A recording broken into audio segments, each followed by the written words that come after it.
Hey guys, welcome back. Today we're going to look at this bike. This is an electric bike, but it's a very special electric bike. This is one of the fat tire electric bikes. This is from Nakto and this is called the Super Cruiser, and it's the 750 watt version. Now, normally I don't do a lot of e-bike reviews on this channel, but I am a big fan of electric vehicles. If you look in the past, I have ridden Zero motorcycles. I've ridden a couple other electric bicycles, and in a way I feel that an electric bike like this is better than getting a small scooter like a 50cc scooter for commuting.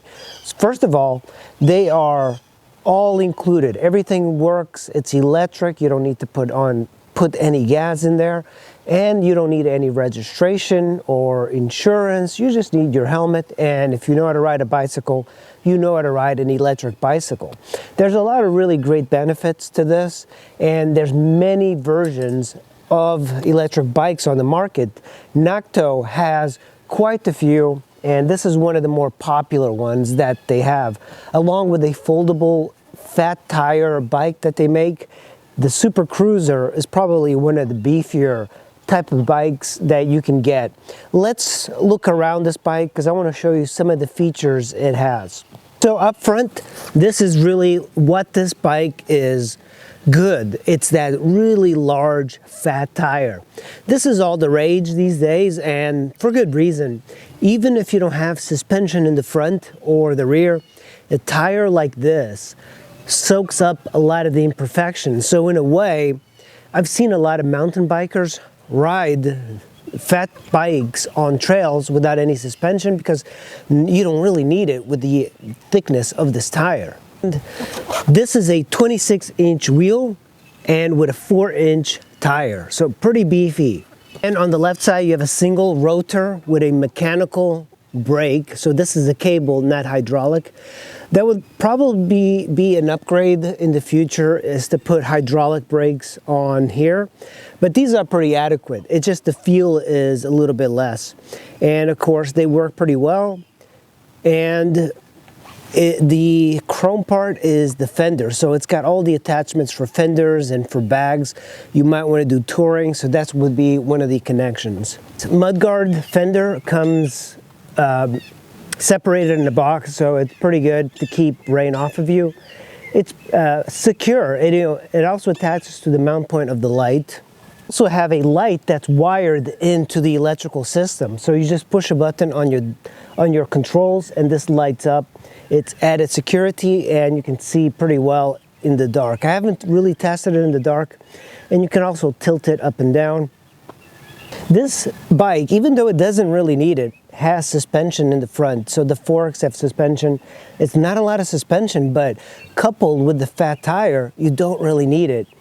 This is an added benefit. I think a lot of people, I didn't realize that it came with a suspension front because normally these fat tires don't really need it. Super Cruiser, it just has Cruiser, but it is their Super Cruiser labeled 750 watts on their website. It's got a pretty beefy frame, and then this part rounds off. This is, I believe, a large frame, and it fits me. I think the beauty of having this frame is that it slopes to the back, so it fits a range of heights for riders. One of the things that surprised me is that the pedals are actually metal. Normally on a bike that you would get even from a bike shop, they would come with cheap plastic ones, but I'm glad that they gave you pedals with a little bit of a toot to it. So even if you ride some local trails, off-roading, you have some teeth to kind of bite into your shoes.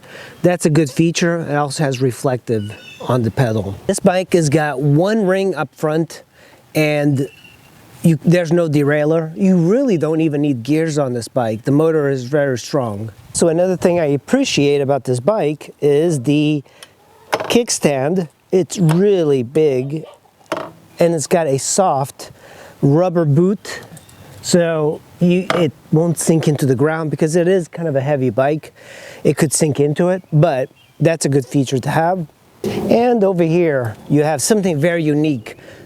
Normally, when you buy an electric bike or you convert a bike to electric, all your controllers are going to be put in a bag haphazardly.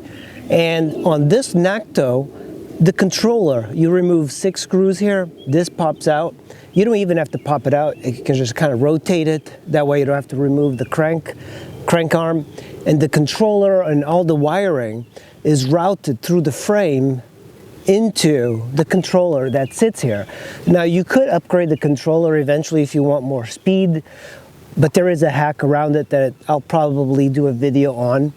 The controller sits here, it is waterproof, which I really appreciate. The welding is good on this, and of course right here is the battery. So on this left side you have a battery, and this is a key. It comes with 2 keys, and there's a couple positions. So you can, this is the lever to remove it. That's your charge port, which is nice. When you close it like this, you can't see it. So if you want to remove the battery, you go all the way to the left, and then you lift it up. And if you want to start it, you put it on the on position, and you go to your controller, and you're ready to ride. And the key counterclockwise, and the seat has got this really neat feature. You flip it up so you can clear the battery when you pull it out like that. It goes right in, and you just drop it. There's a 3-pin connector at the bottom, and you just turn it, and the battery is locked in here. And then you can turn it to the on position, close the seat. So this seat, I like the color, I like the styling, and it's also very wide, so it makes it much more comfortable. And you know, it's got this, which is a little bit of a rubber dampening, so even though it doesn't have rear suspension, you really don't need it with the sizes of the tires. But with this rubber, it makes it much more comfortable to ride for long sustained periods of time. And then of course I appreciate that they did this. You can just kind of lift it out of the way. This is also adjustable. If you loosen this up, you can adjust it up and down. So if you're a shorter rider, push it in a little bit. And very well made, very, very well designed. In the rear, you have a derailleur. So you do have 1, 2, 3, 4, 5, 6 cogs in the rear, but you don't really need it. This is a Shimano Tourney TZ rear derailleur. It came out of the box fully adjusted without having me to adjust anything. It just worked out really great. The only thing you really have to do is just put it together, and I have a video showing how to do this Nakto Super Cruiser. It comes in a box, and it's, I would say, 80% assembled. And here we have a hub motor. This is the 750 watt version. They do have a 500 watt version, and that seems to be really adequate for a lot of people, but the 750 watt, you can tell that is quite powerful. And this is all spokes. Everything is very well done on this. It doesn't need anything. And the motor, it almost doesn't really need the gears because it's so powerful. And of course it does have mechanical brake on the rear as well. And this is a 26-inch and 4-inch tire. And here we have a reflective brake, but it's not really a brake. It doesn't light up. It would be a nice feature to have lights on there. I might try and do something like that with this fender. The fender, it came already like this. Very easy, very well put together. Now, let's talk about the controls. The handlebars are actually very narrow. Some people might want to put handlebars specifically for this cruiser type of bike that kind of slant towards the back. But these don't bother me at all. I'm used to the flat bars. Very high quality. And let's look at the right side first. On this right side, this is where a lot of the controls are. This, you have a thumb type of throttle. You could get a wrist throttle if you wanted, but I do find that this is really good. And moving here, this is your rear brake. This is where you have your shifter, and you use your thumb and you kind of position it. You have 6 gears, and this is how you downshift. So this button engages really well. This one you have to kind of work it a little bit while you're riding to kind of go that way, but I just need to grease it. It's also nice that there's a little bit of a color accent because this bike is just so black. it looks cool. It's nice to have some sort of gold or color accent. And also, I should mention that the grips, they have a little bit of a rest for your palm here, which I appreciate quite a bit. In the stem, they did provide you with 1, 2, 3, and 4 spacers in case you wanted to lower the height of the stem. The stem, they provided quite a few spacers so you can lower the height of your handlebars. Also, this is a nice threadless type of stem, so much nicer than you would get in a department store. And on the left side, same type of grip, very comfortable for long miles to have that. You have a horn, an electronic horn, which is pretty interesting. Then of course you have your front brake. You have this, which is your modes and menu. There's also a button here, and when I first installed this kit, I did not realize there was a button here. It's kind of hidden, and in a way that's a benefit. People won't mess with it if you forget the battery or whatever. You push and hold this button and the computer will turn on. If you have a phone, you plug in your cable and you can charge it.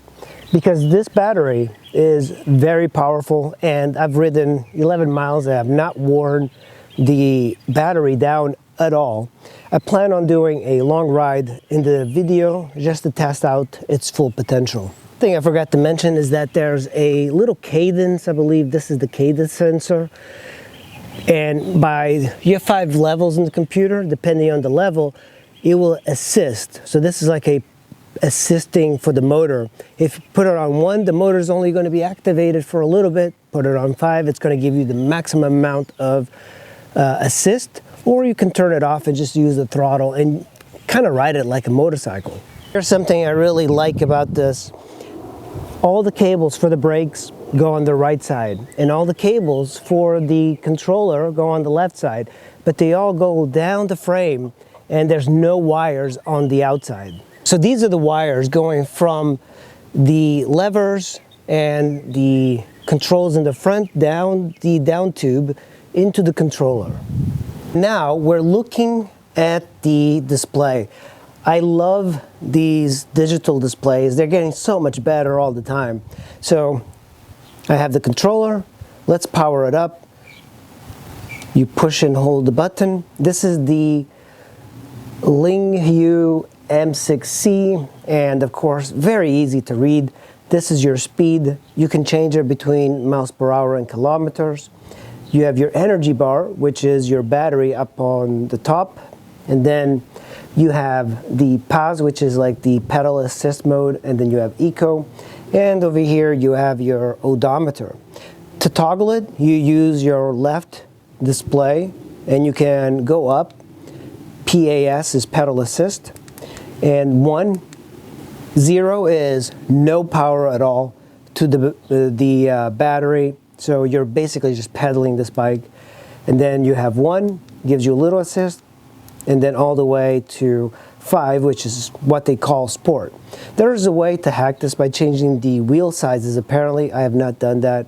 And of course, you have the odometer. I've only done 11 miles on here. And in this ride, I'm going to do a ride from the north of Washington, D.C., actually in the suburbs, even further, all the way to the National Harbor, just to see how well this thing will handle. And it's very easy to kind of go through. If you hit your power button, you can cycle in the volts. You can see the voltage of the battery, 54.0, the current, and then you have the time, the odometer, and of course you have your trip, individual trips. You can like kind of just see how many miles you do per battery charge, and that's what I plan on testing. This is the range. So this is how you go up and down, and the menus, that's the horn. You can push up on this, push and hold it, turns on your headlights, push and hold it to turn off. Let's test out that light. It's, you know, you could actually see it during the day. I haven't tested it at night, but I do like it even for added visibility. Well guys, I hope you enjoyed this review And first look of this Nakto Super Cruiser 750 watt e-bike. I love e-bikes. I think they're probably one of the better ways to get around in a congested city like where I live. But often I think, why get a 50cc scooter when these give you much more benefit? For example, riding on the sidewalk, use of trails, bicycle trails. In the DC area where I live, there's tons of these trails everywhere. So often I wonder if there is such a need for a 50cc anymore in the city. Some of them are very fun to ride. You know, I had my Yamaha C3, I had my Ruckuses. I would take this over a Ruckus or a C3, even though they're pretty darn cool. I love that I can go on the bicycle trails all over using this thing. Nobody's going to really care. It's very quiet. Nobody is going to get upset. And if you ride around the Washington, D.C. area, you see tons of these bikes everywhere. Electric bikes are all the rage in big cities. Well, that's the end of this video. I hope you enjoyed this video. I'll put the link of this bike in the description below. This is the Nakto Super Cruiser 750 watt. They have other bikes. You know, there's many of these bikes available, and I think this is their best offering. I love the fat bike style. It's very comfortable to ride. And that's pretty much it. I hope you enjoyed the video. Make sure to like and subscribe, and I will see you in the next video. Thanks for watching.